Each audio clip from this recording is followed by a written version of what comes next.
नमस्कार, आज तक देख रहे हैं आप और मैं हूं आपके साथ रोहित सिंह। वंदे भारत एक्सप्रेस के जरिए हमारी चुनावी यात्रा जारी है और पटना से चलकर रांची जाने वाली वंदे भारत एक्सप्रेस में हम सफर कर रहे हैं और हमारी अगली मंजिल है कोडरमा, झारखंड में पड़ता है और हम वहां इसी ट्रेन के जरिए पहुंचेंगे, सफर करेंगे इस ट्रेन में और जानने की कोशिश करेंगे कोडरमा में क्या है चुनावी माहौल।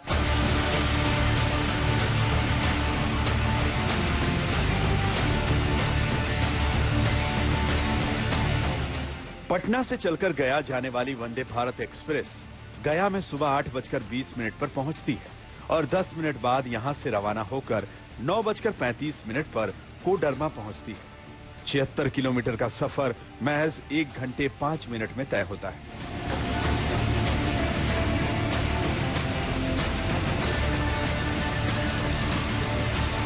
अगला स्टेशन कोडरमा है। इस वक्त हम पटना से रांची जाने वाली वंदे भारत एक्सप्रेस में सफर कर रहे हैं और हमारी मंजिल अब है कोडरमा। कोडरमा पहुंचकर हम जानने की कोशिश करेंगे, वहां पर लोगों से बात करेंगे क्या है चुनावी माहौल, लोकसभा चुनाव से पहले क्या सोचती है कोडरमा की जनता। लेकिन फिलहाल हम इस ट्रेन में हैं, वंदे भारत एक्सप्रेस में हैं और इस ट्रेन की शुरुआत जो है दरअसल प्रधानमंत्री नरेंद्र मोदी ने पिछले साल जून में ही की थी और काफ़ी आधुनिक ये ट्रेन है, बहुत सारी इसमें सुविधाएं हैं। लेकिन लोगों से बात करते हैं, जानने की कोशिश करते हैं उन यात्रियों से जो इस ट्रेन में सफ़र कर रहे हैं। अगर मैं अपनी बात करूं तो मैं इंडिया का डेवलपमेंट और गुड गवर्नेंस के लिए वोट करूंगा। डेवलपमेंट आपको पता है आज के दिनों में, लास्ट 10 सालों में इंडिया में कहां से कहां पहुंचा, इकोनॉमी कहां से कहां पहुंचा। माहौल किसका लग रहा है, किसका लग रहा है कि आने वाली सरकार जो है वो बन सकती है? एक मिनट, अभी क्या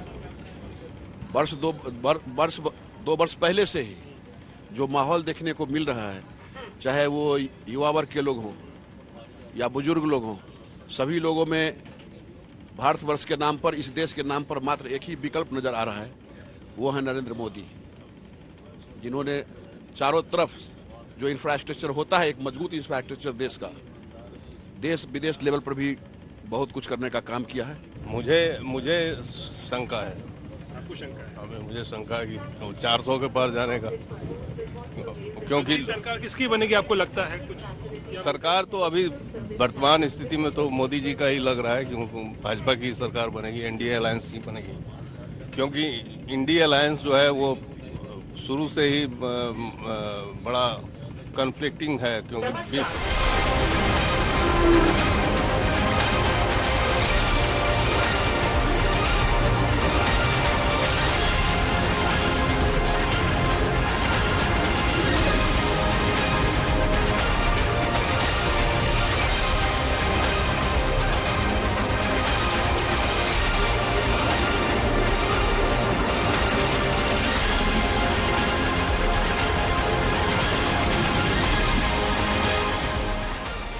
आज तक पर वंदे भारत की ये यात्रा पहुंच चुकी है अब झारखंड के कोडरमा में। तस्वीरें आपको हम जरा पहले दिखा देते हैं। हम कोडरमा पहुंच चुके हैं वंदे भारत एक्सप्रेस से यात्रा करते हुए और कोडरमा में अब हम जानने की कोशिश करेंगे कि लोकसभा चुनाव को लेकर क्या है यहाँ पर जनता का मूड। कोडरमा झारखंड की 14 लोकसभा सीटों में से एक है। यहाँ से बीजेपी की अन्नपूर्णा देवी सांसद हैं, जो केंद्र में शिक्षा राज्य मंत्री हैं।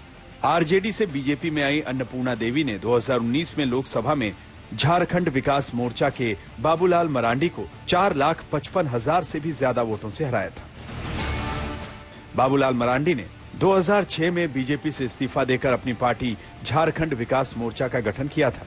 2020 में उन्होंने अपनी पार्टी का बीजेपी में विलय किया और अब झारखंड बीजेपी के प्रदेश अध्यक्ष हैं।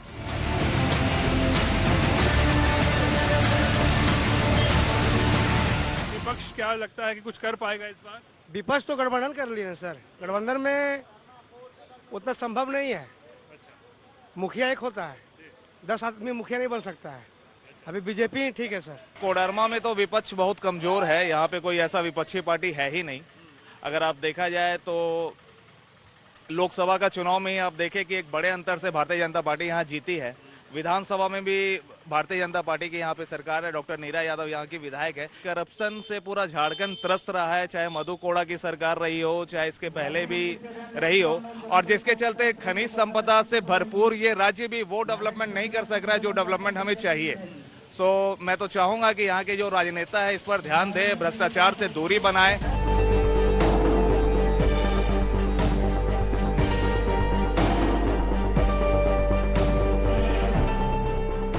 कोडरमा में जहां बीजेपी का दबदबा है, वहीं उसे चुनौती देने की कोशिश कर रहा विपक्ष बटा हुआ है। इसी कोडरमा से राहुल गांधी की न्याय यात्रा झारखंड में दाखिल हुई थी, लेकिन कांग्रेस और जेएमएम तय नहीं कर पाए कि यहां बीजेपी के खिलाफ किसका उम्मीदवार होगा।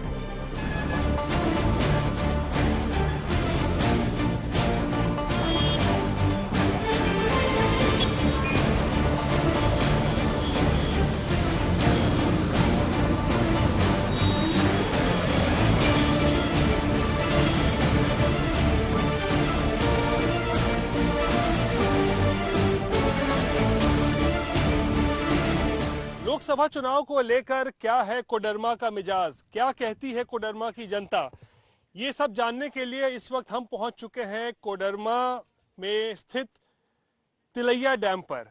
और पहले आपको तस्वीरें दिखा देते हैं तिलैया डैम की। आप देखिए, एक बहुत ही खूबसूरत ये जो है वो एक नज़ारा है, और काफ़ी दूर दूर से यहाँ पर जो पर्यटक हैं वो इस नज़ारे को जो देखने के लिए वो आते हैं, इस तस्वीर को देखने के लिए आते हैं। और बंगाल से, उड़ीसा से, झारखंड से, बिहार से भी बहुत सारे लोग जो हैं तिलैया डैम पर पहुंचते हैं। पर्यटन की दृष्टि से अगर देखें तो काफ़ी महत्वपूर्ण है झारखंड में तिलैया डैम। झारखंड का दुर्दशा बहुत खराब चल रहा है, जो आता है यहाँ सब अपना लूटता है, अब पब्लिक के लिए कुछ नहीं करता है। तो मौजूदा सरकार जो यहाँ पर है झारखंड में, उससे आप लोग संतुष्ट हैं क्या? इस बार तो लग रहा है बदलाव होगा। रोजगार तो कुछ है ही नहीं है झारखंड का लोग का, मैंने इतना खनिज पदार्थ झारखंड में है जो यहाँ का लोग बाहरी जा जाके मजदूरी कर रहा है। यहाँ का लोग जो है से बाहर में जाकर मजदूर कर करके और अपना जीवाना अपनापन कर रहा है, लेकिन यहाँ का लोग, बाहर का लोग यहाँ का मजा लूट रहा है। लेकिन जो स्थानीय लोग हैं वो कहीं ना कहीं भ्रष्टाचार को एक बड़ा मुद्दा मानते हैं। कह रहे हैं कि हेमंत सोरेन का जो पूरा मुद्दा है ये ईडी वाला, तो वो एक जनता के मन में वो बात है। कहते हैं भ्रष्टाचार एक बहुत बड़ा मुद्दा है, विकास नहीं हो पाया है पिछले 23 सालों में। जब से झारखंड बना है तब से विकास के राह से जो है वो कहीं ना कहीं डिरेल हो चुका है झारखंड।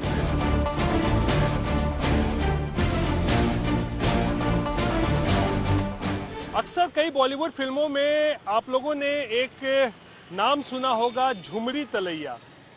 इस शब्द को फिल्मों में कई बार जो है हंसी मजाक के तौर पर इस्तेमाल करते हुए जो कलाकार दिखते हैं, लेकिन बहुतों को पता नहीं है कि ये वास्तविक में कोई जगह का नाम है या कोई काल्पनिक नाम है।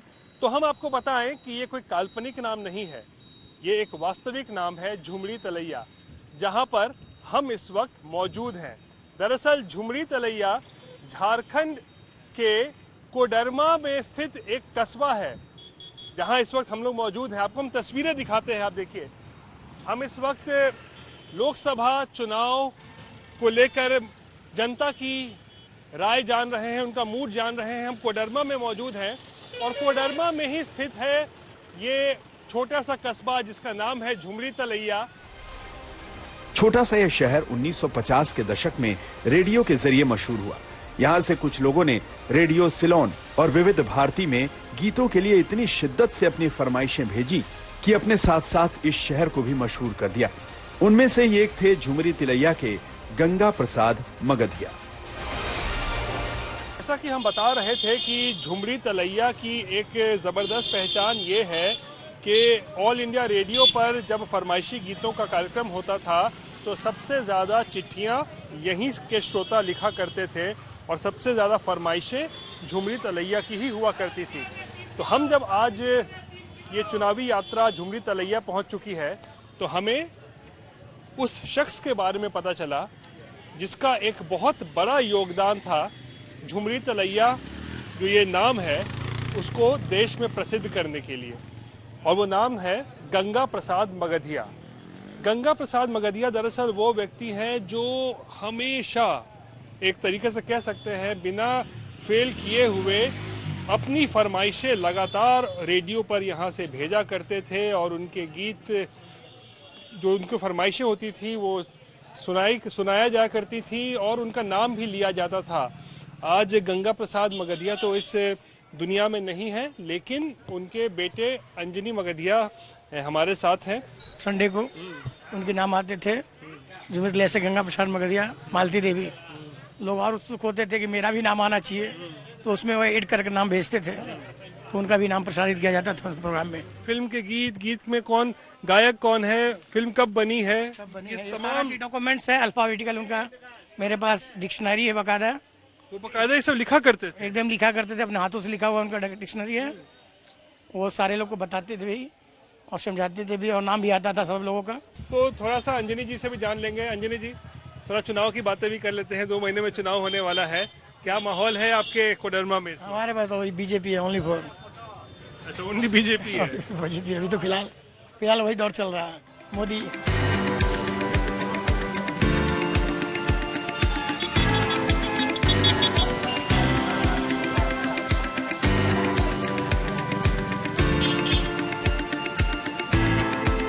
कोडरमा की एक और पहचान है, केसर वाला कलाकंद।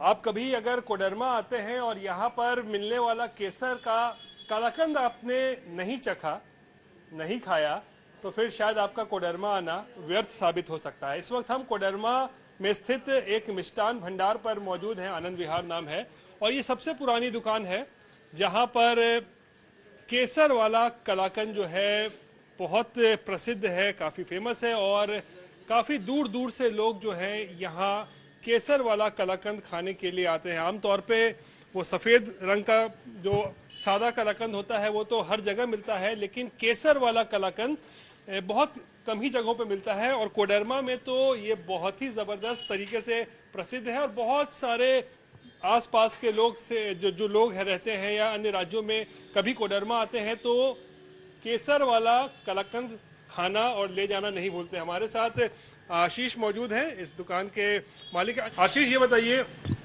ये फ्यूजन जैसा कहाँ से कर दिया आप लोगों ने? हम लोग मतलब सादा कलाकंद तो हम लोगों ने सुना था, ये केसर वाला कलाकंद का क्या रहा? कलाकंद तो बहुत जगह बनती थी, बट हर एक चीज नई तरह से चाहिए।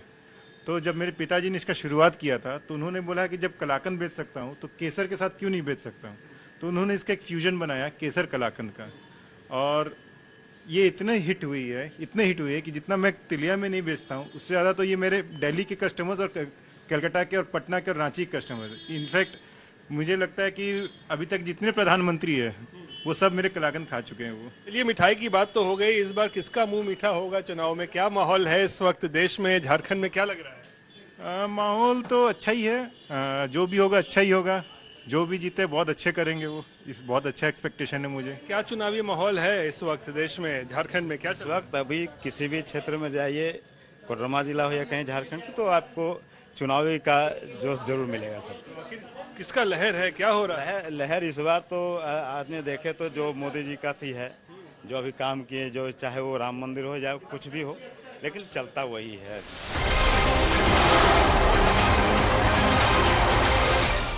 तो कोडरमा संसदीय क्षेत्र में हमने जाना आखिर क्या है जनता का मूड, क्या जनता सोच रही है लोकसभा चुनाव को लेकर। हमारा सफर यूं ही आगे जारी रहेगा। तब तक के लिए कैमरा पर्सन नदीम आलम के साथ मुझे रोहित सिंह को दीजिए इजाजत। नमस्कार।